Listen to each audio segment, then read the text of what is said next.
வணக்கம். நீங்கள் இணைந்திருப்பது ஜெஃப்னா ஃபெஸ்டின் காலை நேர தலைப்புச் செய்திகளோடு. நாட்டில் உள்ள 90% மருத்துவர்கள் மது அருந்திவிட்டு வாகனம் ஓட்டுகின்றனர். அர்ஜுனா எம்பி தெரிவிப்பு.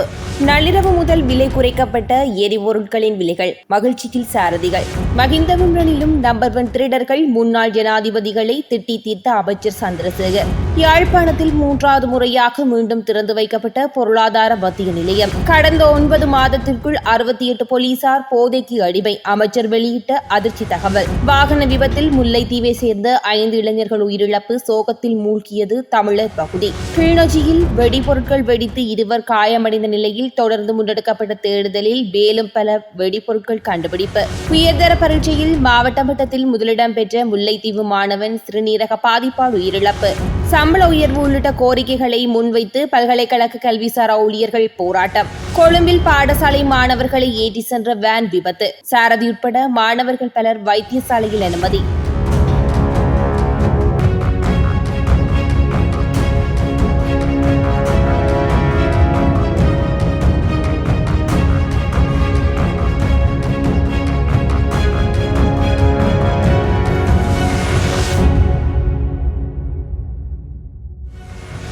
நாட்டில் உள்ள மருத்துவர்களில் 90% மது அருந்திவிட்டு வாகனம் ஓட்டுகிறார்கள்.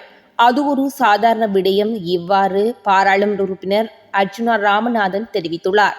உதாரணத்துக்கு வைத்தியர்கள் 100-90% வைத்தியர்கள் குடிச்சு போட்டு ட்ரங்க் அண்ட் டிரைவ்ல தான் இரவு வீட்டை போகிறது.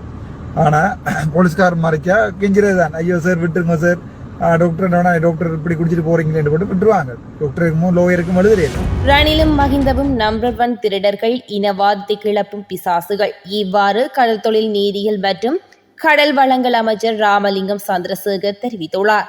யாழ்ப்பாணம் மட்டுவில் பிரதேசத்தில் பொருளாதார மத்திய நிலையத்தை மீள ஆரம்பிக்கும் நிகழ்வில் கலந்து கொண்டு உரையாற்றும் போதே அமைச்சர் இவ்வாறு தெரிவித்துள்ளார். பழைய பிசாசுகள் மீண்டும் எழுந்திருப்பது மீண்டும் இன்றைக்கு பழைய திருடர்கள் அழிவாக அனைவருமே ஒன்று சேர்ந்து மீண்டும் ஆட்சியை கொண்டு வர முடியுமா? அரசாங்கத்தால் சதிகளை செய்ய முடியுமா? சூழ்ச்சிகளை செய்ய முடியுமா? மீண்டும் இந்த நாட்டில் இனவாத ரீதியான பிளவுகளை ஏற்படுத்த முடியுமா? அவ்வாறு பிளவுகளை ஏற்படுத்தி அதன் மூலமாக தாங்களுடைய இருப்பை காத்துக் கொள்ள முடியுமா? அல்லது தாங்கள் சிலை செல்வதிலிருந்து பாதுகாத்துக் கொள்ள முடியுமா என்று இன்றைக்கு ரணில் விக்ரமசிங்காவும் இன்றைக்கு மஹிந்த ராஜபக்சவும் மந்திராலோசனை செய்கிறார்கள் அவருடைய வீட்டில். யாழ்ப்பாணம் மட்டுவிலில் அமைந்துள்ள விசேட பொருளாதார மத்திய நிலையம் மீண்டும் திறந்து வைக்கப்பட்டுள்ளது. கடல் தொழில் நீரியல் மற்றும் கடல் வளங்கள் அமைச்சர் சந்திரசேகர் தலைமையில் நிகழ்வுகள் இடம்பெற்றுள்ளது. இதன்போது வர்த்தக, வாணிபம், உணவு பாதுகாப்பு மற்றும் கூட்டுறவு அபிவிருத்தி அமைச்சர் வசந்த சமரசிங்கவால் பொருளாதார மத்திய நிலையம் நாடாவிட்டி திறந்து வைக்கப்பட்டுள்ளது.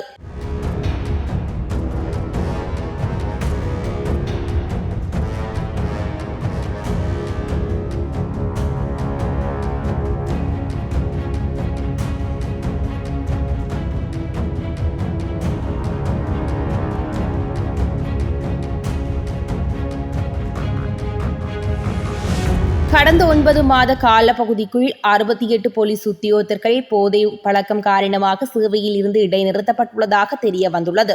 கண்டியில் நடைபெற்ற போதைப் பொருள் பழக்க வழக்கத்துக்கு அடிமையானவர்களுக்கு மறுவாழ்வு அளிக்கும் நிலையம் ஒன்றுக்கான அடிக்கல் நாட்டும் விழாவில் கலந்து கொண்டு கருத்து வெளியிடும் போது பொதுமக்கள் பாதுகாப்பு அமைச்சர் ஆனந்த விஜயபால குறித்த தகவலை வெளியிட்டுள்ளார். புதிதாக போலீஸ் திணைக்களத்தில் இணைத்துக் கொள்ளப்பட்டவர்களில் 20% போதை பழக்கத்துக்கு அடிமையானவர்கள் என்று தெரிய வந்துள்ளது என்றும் அமைச்சர் மேலும் தெரிவித்துள்ளார். எரிபொருள் விலைகள் நள்ளிரவு முதல் குறைக்கப்பட்டுள்ளதாக இலங்கை பெட்ரோலிய கூட்டுத்தாபனம் தெரிவித்துள்ளது. மாதாந்த எரிபொருள் விலை திருத்தத்தின் அடிப்படையில் இந்த விலை திருத்தம் மேற்கொள்ளப்பட்டுள்ளதாக கூட்டுத்தாபனம் தெரிவித்துள்ளது. அதன் அடிப்படையில் 95 ஆக்டேன் பெட்ரோல் 1 லிட்டரின் விலை 6 ரூபாவால் குறைக்கப்பட்டுள்ளது. அதன் புதிய விலை 335 ரூபாயாகும். லங்கா ஓட்டோ டீசல் விலையும் 6 ரூபாவால் குறைக்கப்பட்டுள்ளதுடன் அதன் புதிய விலை 277 ரூபாயாகும். மேலும் மண்ணெண்ணெய் 1 லிட்டரின் விலை 5 ரூபாவால் குறைக்கப்பட்டுள்ள நிலையில் அதன் புதிய விலை 180 ரூபாவாகும்.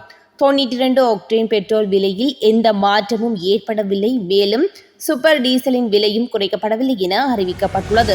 சம்பள உயர்வு மற்றும் கடந்த காலங்களில் கிடைக்கப்பெற்று தற்போது நிறுத்தப்பட்ட சில சலுகைகளை மீள வழங்கல் உள்ளிட்ட பல கோரிக்கைகளை முன்வைத்து யாழ்ப்பாண பல்கலைக்கழக ஆசிரியர் சங்கம், இலங்கை பல்கலைக்கழக ஆசிரியர் சங்கங்களின் சம்மேளனத்துடன் இணைந்து ஒருநாள் அடையாள போராட்டம் ஒன்றை காலை முன்னெடுத்துள்ளனர்.